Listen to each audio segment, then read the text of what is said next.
Hey, my name is PolishLynx, welcome to Katawa Shoujo. Got a record, but luckily enough only like 5 lines. Because I forgot to switch the sources for the game. I recorded something else yesterday. Because I was asked to. Soon the video will be up as well. And now, yeah. Anyway, the moment the bell rings out, a collective sigh of relief comes from everyone. Much of the morning's been taken up by a droning lecture on stoichiometry, a topic entirely unbefitting of the unsufferable heat permeating the classroom. Knowing that attempting to teach anything more would be an exercise in futility, Muto gives up and begins clearing the teaching materials from his desk for the day. As meaningless banter starts filling the classroom, I notice that Hanako gets up and comes to my desk. She's been a lot less withdrawn lately, something which gives me a small measure of satisfaction. Hello, Hisao. Hey, want to go pick up Lilly then? It's close to the time when she'd need to get going if she's going to make the flight. About that...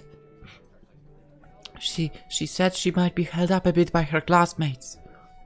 I suppose that makes sense. Her class usually gets off a little earlier than ours, so Lilly would normally have just come to our classroom. Her class must be sending her off.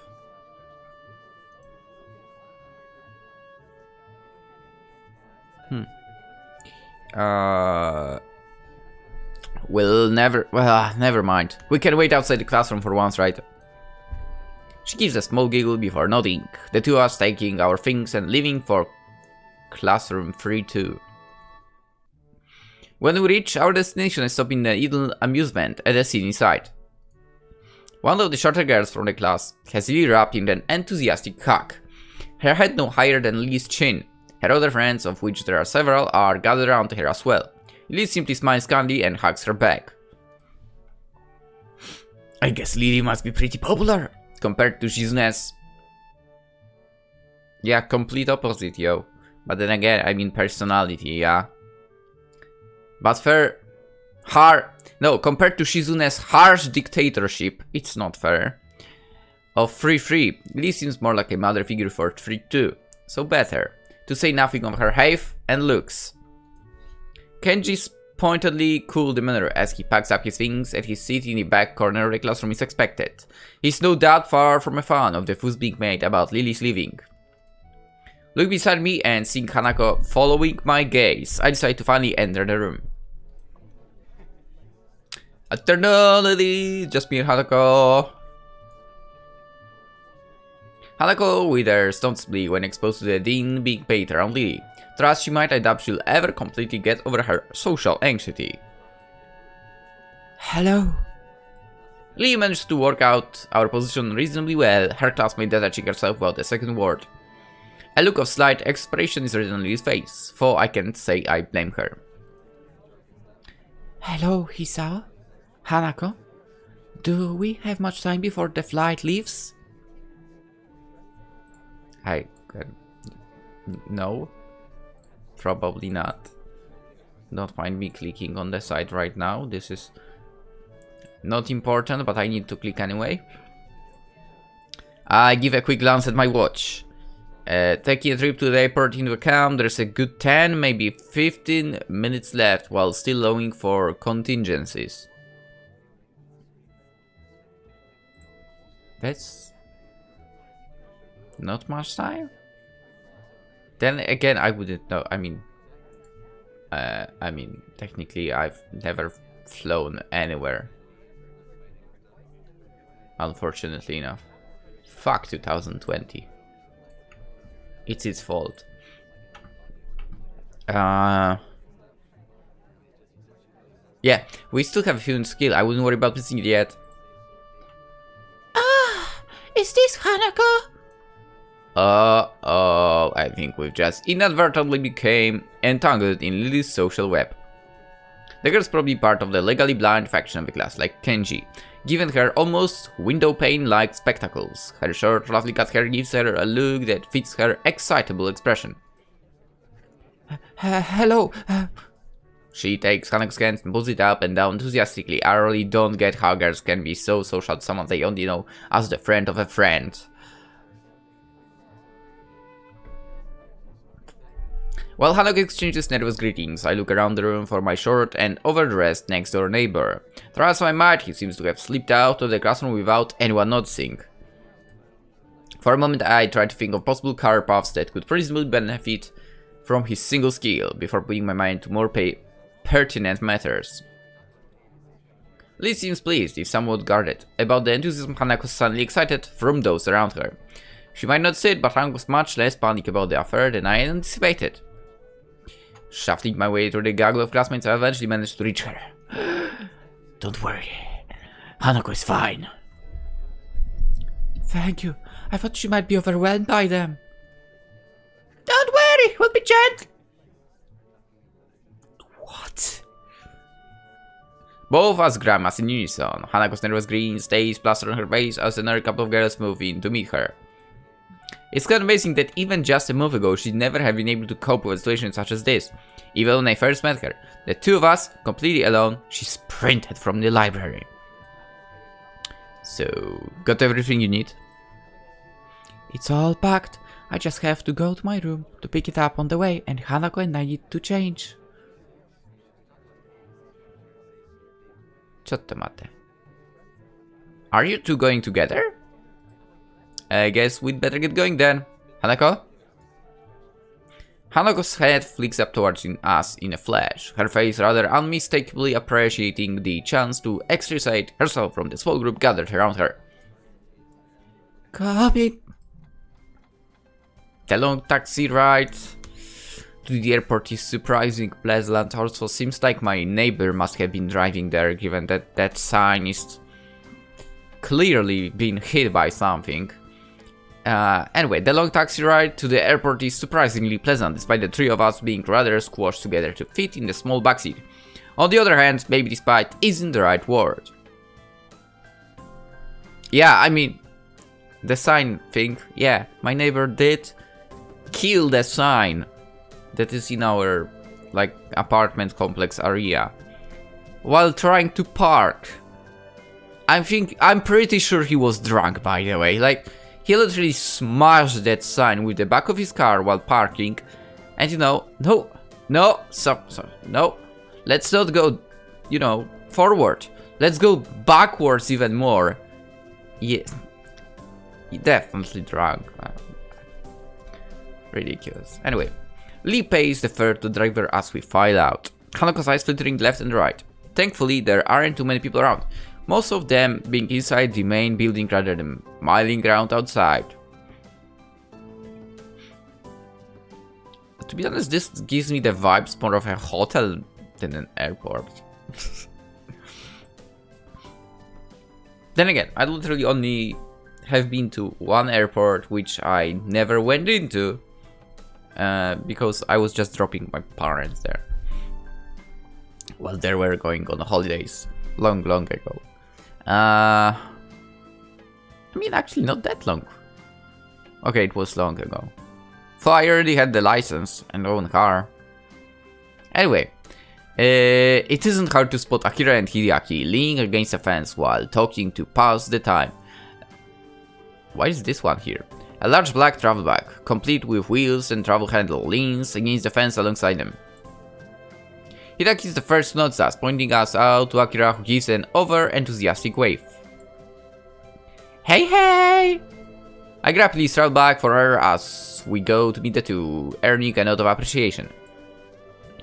I've got all my stuff here. You got yours? Plane ticket as well? Don't worry. I have everything. You? Yep. All ready to go. Not without some problems along the way, oh my god. The side remark has his head roughly dragged around by a very firmly clamped on hands. Yeah, I kinda sort of forgot it was in my trousers pocket. Trousers I put in the wash. Oh no. Don't worry. Did you know you can print out tickets if you order online nowadays? It's really cool. Man, good times. Now I think you don't even need to print them out. Right?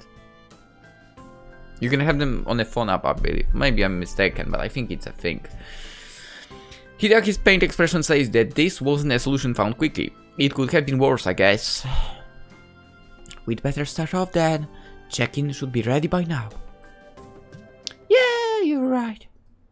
There is a certain amount of wistfulness in both their voices. To say nothing of the people left behind.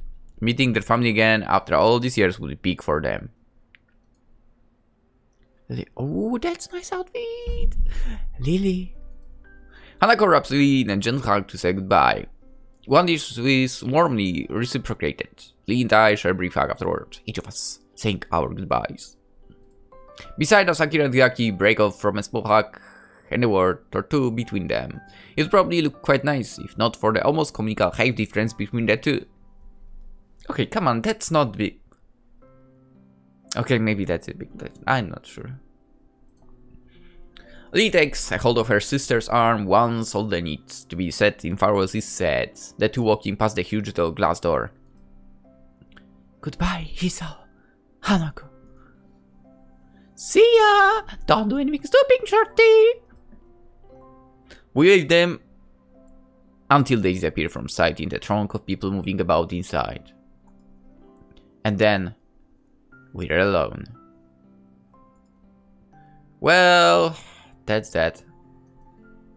I turn to see Hideaki already beginning to walk off. See ya!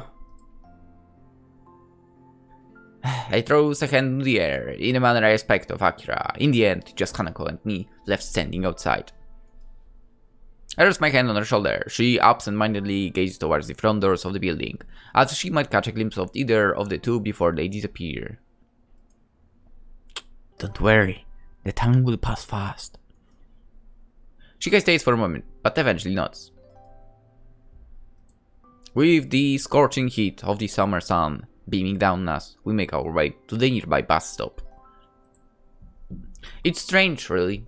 Just when I began to see differently, she leaves on what almost feels like a pilgrimage to the past. In a way for, that's just what I've been doing since coming to Yamaku. As much as I may reflect on everything that's happened to me, I really am hardly unique. Everyone has their own circumstances and separate paths to get where they are now. Yet I still can't really work out how I should proceed. My life may have practically been reset, and I still can't find anything that satisfactorily fills the hole I still feel in myself. Maybe Lilly's leaving will be a good thing for me. Without her to lean on, I'll need to do more for myself. I'll have to be there for Hanako as well. It feels strange to have so much changing so quickly after my months in that hospital that seem to exist so separately from reality. But that's all the more reason for me to keep focused.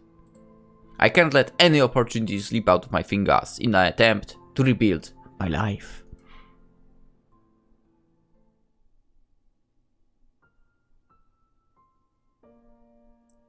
Oh, that was okay. The end of Act 2, I guess, and Act 3, the present. Let's go.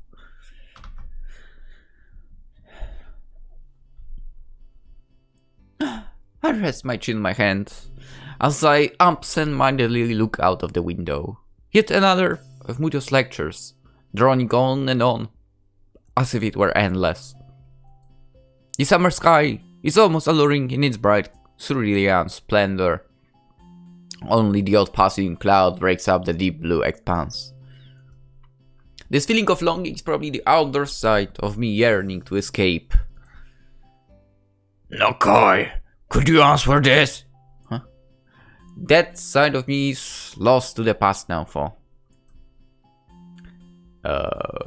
In that case, I think it would use the ane suffix.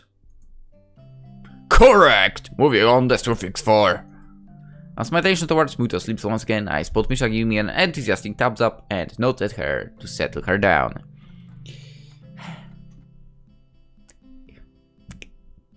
Never have I seen something like this. Like someone, oh, good job! In the class. Never. It's been a handful of days since Lily left for Scotland.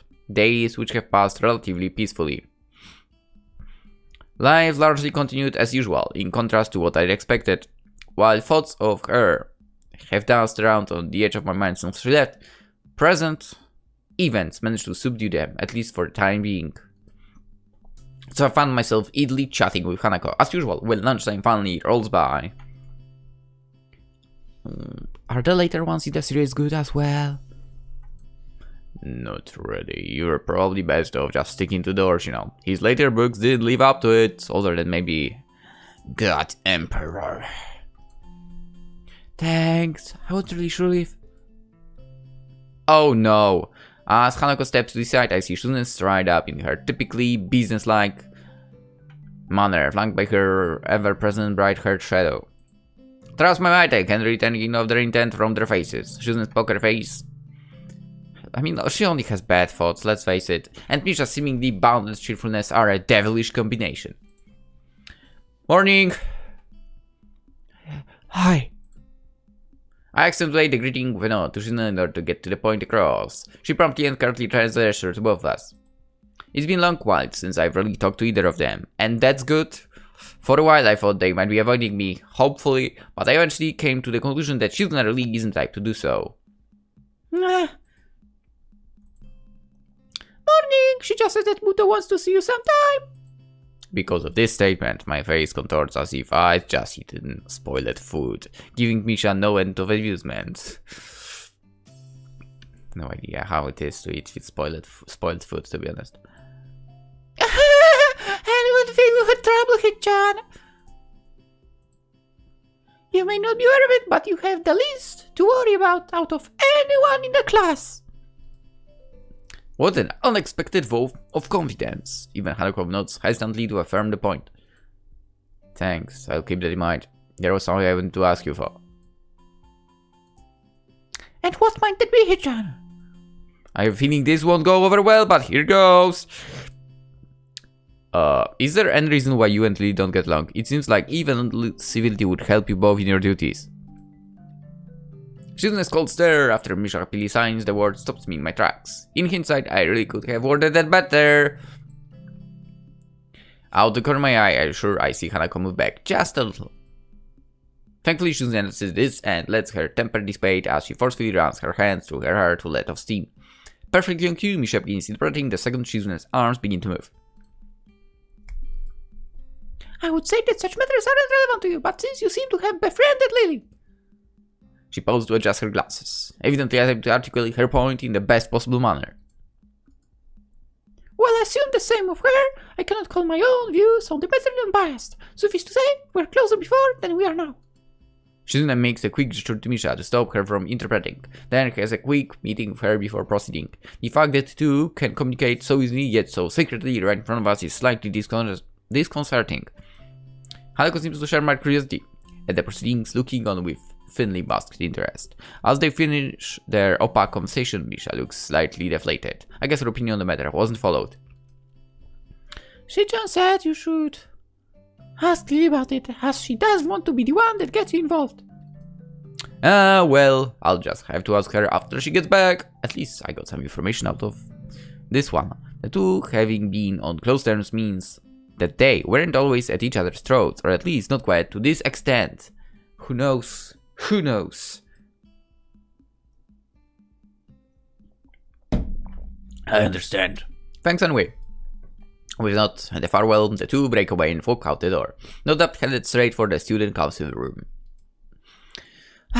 Could have got worse, I suppose. Hanako lets out a long breath, relief at the confrontation's resolution. I can't say I blame her. I'll see you later then. Yeah. I'll meet you in the tea room. See you. With that, she waves and joins the trickle of students leaving the classroom. Nakai! Could I speak with you for a moment? Oh.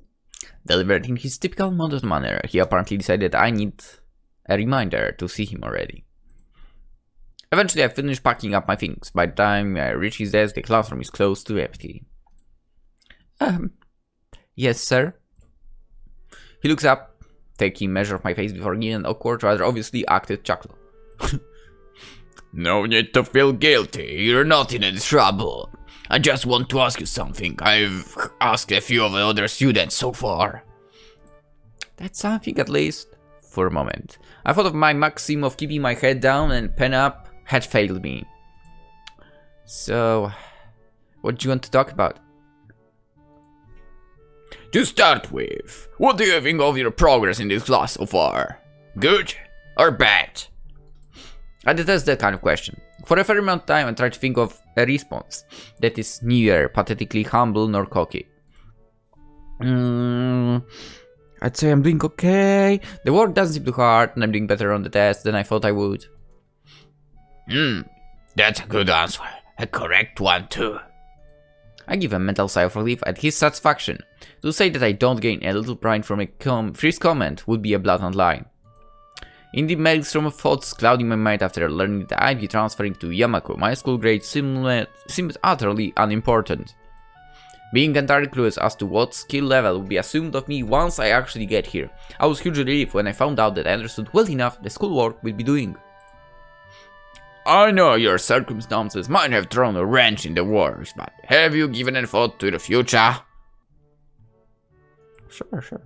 My future. What you'd like to do as a profession? Do you have any thoughts of where you'd like to be in 10 or 20 years' time? That's looking very far. I wouldn't be surprised if you covered this ground in your previous school, but I don't have any record of it if you have. Yeah, now that I think about it, they do that in Japan, right? Or not. I mean, at least in anime they do. But it's not being done in here, for example. Like, you know, teachers don't give a damn about that. I suppose the last year of high school is the best time when students would need to be thinking about such things. To be honest, I really haven't let it much thought compared to my immediate situation. Catching on to my thinking, Muto speaks up. It's okay if you haven't decided on anything specific yet. I wouldn't be surprised if a lot of your classmates were still undecided. After all, maybe pursue one of your talents. I have no talents. He's rather obviously trying to squeeze an answer out of me. And something about his previous wording makes me suspicious. He didn't seem to be intent on asking everybody like this, so he must have some kind of selection criteria. And I guess our grades in his class. Well, something in science might be the path of least resistance. His face brightens, not that pleased at the thought of a prize student following his subject as a career path. Good. Having a general idea is the first step. I would advise you to think on it for. I will. Things are kinda settling down, which will help. Good to hear. Oh, and I've noticed that Ikazawa's standards and grades have improved since you came to be friends. I'd like to thank you for that. Oh, Hanako is named Ikazawa. Okay. I'm surprised you noticed we knew each other. He gives a chuckle and as awkward as his smile. This guy really has no idea how to properly act around others. Every facial movement seems like an act of careful but misdirected choreography. You could say that having a general idea of who knows whom is part of the teacher's job. That's true. Catching himself before he goes off on a tangent, he loudly coughs into his hand. I'm sure I have things to do, so stop there. Please to think about where you're headed from here, as you don't have long to go before you finish high school. Now that I think about it, I had kind of similar situation with my physics teacher in high school, where, you know, every month or every 2 months, whatever, really, right? There was like a meeting with parents for teachers, right? After school hours. And she pointed out to, I think my mother back then my father never went actually to those meetings, so yeah. But she pointed out to my mother that, hey, does your son have friends? Because he never talks during classes with anyone. Because it's during classes, yo. And I kind of liked physics as well. I mean, I wasn't great at it in high school. I don't know why really. Because in junior high school I was nailing it without any problems. I don't know. In high school I kind of had like that kind of mental... maybe not mental, but... I had problems with studying basically. Until the third year. On third year I was blasting pretty well. So first and second year I had problems with physics, whatever, right? But I was listening always because I liked it. But yeah, I mean, she noticed that. That's kinda cool. Other than that, whatever. Anyway, I'm sure you have I'm sure you have things to do, so I'll stop there. Please do think about where you're headed from here, as you don't have long to go before you finish high school. Oh, thanks. The brief talk ended. I take my leave. He goes back to fusing with the teaching materials on his desk. This is one of the times I'm envious of Lilly, almost maddeningly so, to have one's future so clear and so assured, yet working towards it from such a young age. Yeah, I mean, I would like that to I would like to have that in the past as well. I would like to have that in the present as well. I like, you know, technically I still don't know. And it's crazy. Maybe if I learned something that, you know, that is kinda interesting, instead of crappy things, I would eventually get there.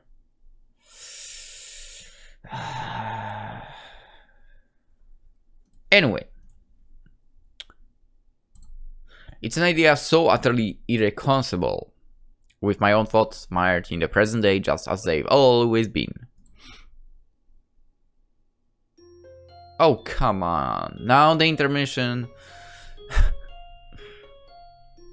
Why didn't we go to get that tea with Hanako? We're supposed to go on a trip to the classroom to have some tea. Anyway, walking through the lobby to the cafeteria, I suddenly remember my daily routine having been completely thrown off. It seemed like a normal day. I arrived in class before most, due to waking early and having become quite adept at chucking down my pills without choking as I get ready for the day. But as students circled in, one never materialized. Hanako. I stepped inside, my eyes scanning the expanse of the cafeteria in search of a suitable place to take a seat. Its task made more difficult by the groups of students moving about and busily talking. A hand pounds my back hard a couple of times, severely winding me. I couldn't care less about the culprits. I focused my thoughts on my chest in a near automatic reaction. My hand instinctively tightens my breast, and I start going through the steps I rehearse in my mind every other day. Breathe steadily. In and out. With a measure of relief, I can slowly feel my chest becoming less tense. By the time I look back up, my face is covered in sweat from the experience. Hey man, are you okay? God damn it, don't do that, you idiot. He retreats back, an expression of unease on his face. In hindsight, I probably shouldn't have barked at him, considering he had no way to know. I give a sigh and relief. And right myself with some difficulty. Sorry, I just have some chest problems. Sharp knocks aren't good. It seems strange to see him so upset. The fact that I can't do anything about it irritates me. Let's get lunch. Okay, it's good to have some company for once. We start off to the serving line. One good thing is that Kenji and I can make smoke talk nowadays, as opposed to my only interaction with him being anti-feminist lectures. Seems like it would be hard to find an empty table. There is a few people I wouldn't mind sitting with. Nobody's like you for... I feel a shiver run through my spine. Clarify that now. Hey, don't listen. Their minds are closed. It's the media, man. The goddamn brainwashing mainstream feminist fascist media. Okay, I'm gonna agree with that. Fuck media. Every single media. I mean the TV, of course. He takes a breath, and I savor the second of silence. Them, they control everything. Everything but you and me. I relax while we grab our food and drink. So, what you've got for me? Huh? Come on, you've been hanging around Sato and that other chick for ages now. Rumors are all over my class and probably some of the others too. Eavesdropping isn't a good thing. Habit, man. Let me guess, you never do it. Not even with your report, really. Well, well. Fine, point taken. Both of us stopped to have soup ladled into a couple of small bowls and placed onto our trays. The concoction that lands in the bowl looks pretty questionable, but at least it smells reasonably good. As we take our seats at a mercilessly free table, I try to think of something that would actually interest him at all. I hope I can come up with an acceptable topic. I found an answer to that question you asked a couple of weeks back. Where this non-Japanese half comes from, that is. Good man, it's Russia, right? Totally Russia. Scotland. He's visibly stopping his tracks. Scotland? Yeah, that was my reaction too. She can speak English fluently and everything. Damn it! Do you realize what this means? How terrifying this news to me?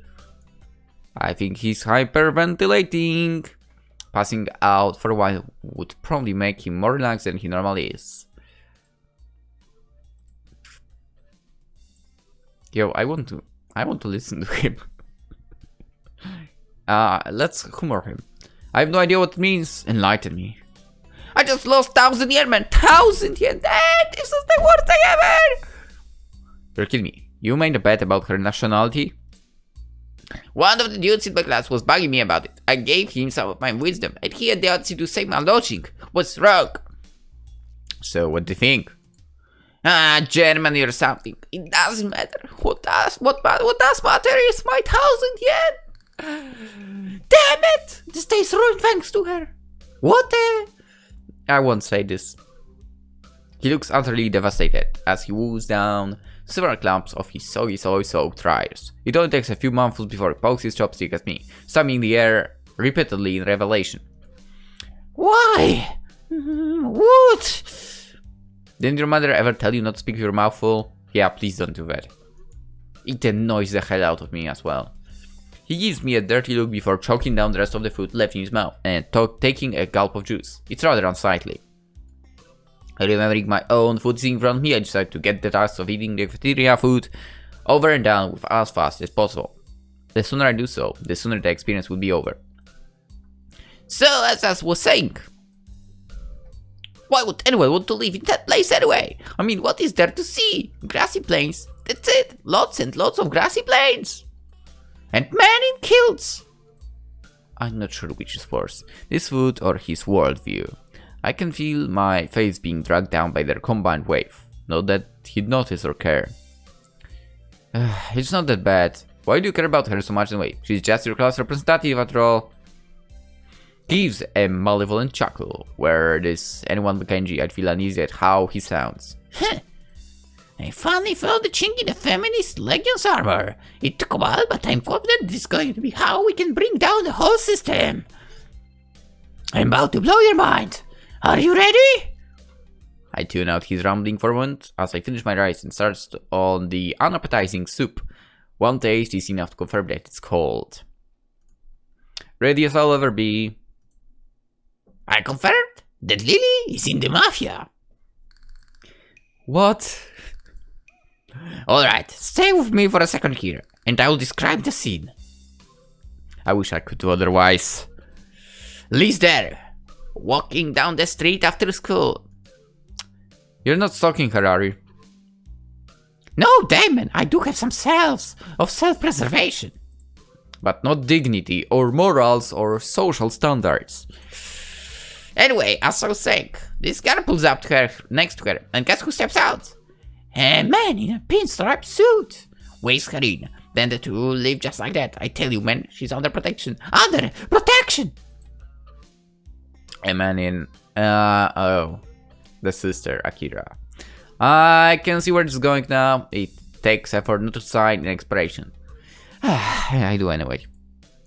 Let me guess. This man was about average height, had a slightly sterner build, had blonde hair, looked foreign, and smiled a lot. He looks positively stunned. I take advantage of the moment quiet to quickly gulp a mouthful of cold soup. It seems you're more observant than I thought. Yeah, I have chosen well. He giggles a little and nods himself so dramatically that it looks comical. I can't tell whether that's intentional or not, and that fact makes me frown. This has important ramifications, you know. If Shirley is connected to people like them, and we're smart about what we do with this information, we could turn this into our greatest weapon against the student council. Once he starts rambling in conspiracy territory, my juice suddenly becomes of much more importance. It's good that I actually don't have any more tea. Fuck. Only half listening to his pontifications, my mind drifts to the matter of Lilly and her antipathy for Shizune. The past between them is steadily becoming more coherent, but I'm not even sure if I should be learning of the past this way. Indeed, even if I do work out what went on, it really doesn't seem like my business to go and interfere. Yeah, I mean, I don't really understand why he wants to. Who cares about Shizune? She's not an important character. Damn, not having Lilly around is making my thoughts wander. I'm noticeably more bored and sullen without her company, and the same goes for Hanako. All we do during lunch anymore is eat and play chess. Fair enough, right? Come to think of it, I need to go check on Hanako after school too, considering her much improved attendance. I'm guessing she's calmed down. Oh my god, sorry. She's calmed down with something.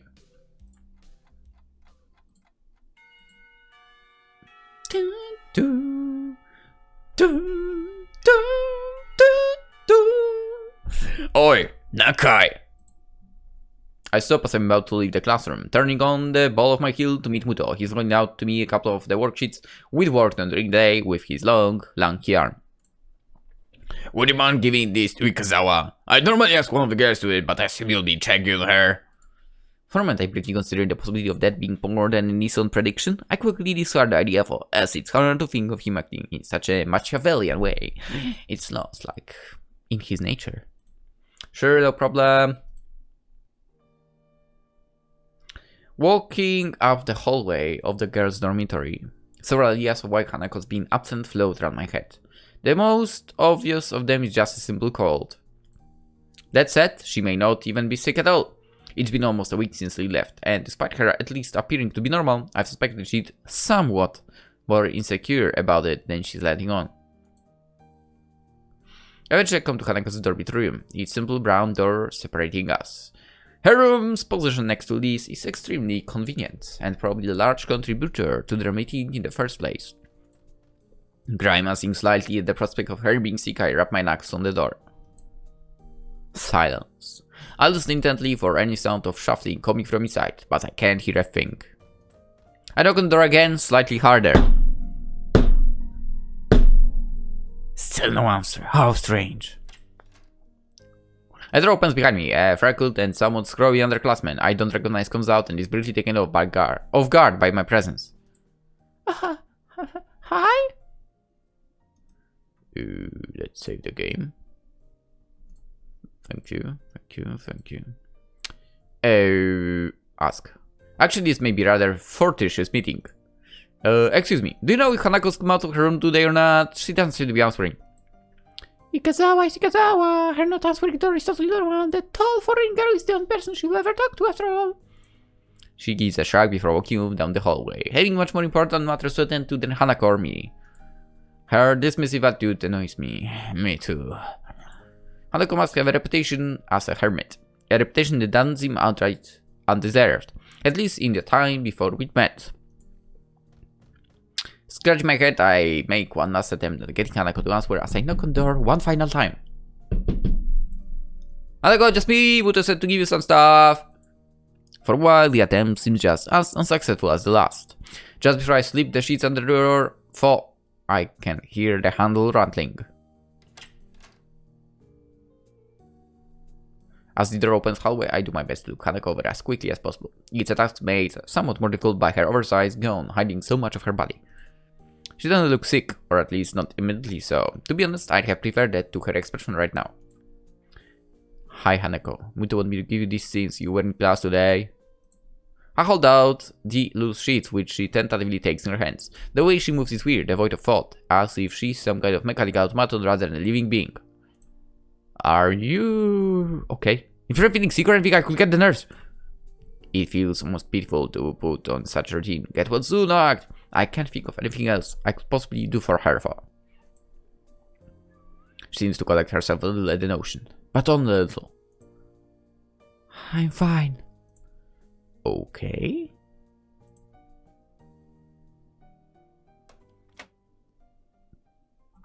What is going on? An awkward silence follows, eventually ended by her nodding solemnly in a farewell and closing the door. The entire experience feels surreal.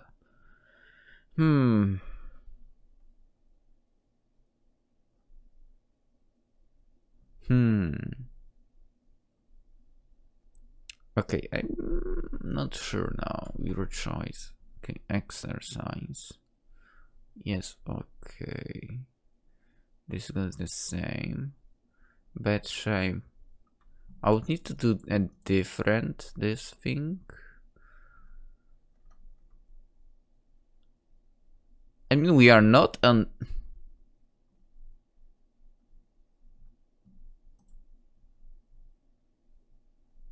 we are not on this route, so... I kind of was worried that we triggered the other as well. I don't know anymore. An awkward silence follows, eventually ended by her nodding solemnly in farewell and closing the door. The entire experience feels surreal. More than pulled off, I wander back to my room and hope that she will be better by tomorrow, despite not knowing exactly what's going on, what's wrong with her. Yeah, it kind of worries me, not gonna lie. Maybe we'll find out in the next episode, which comes tomorrow. For now, hope you enjoyed, hope you have a wonderful day, and see you there. Bye bye.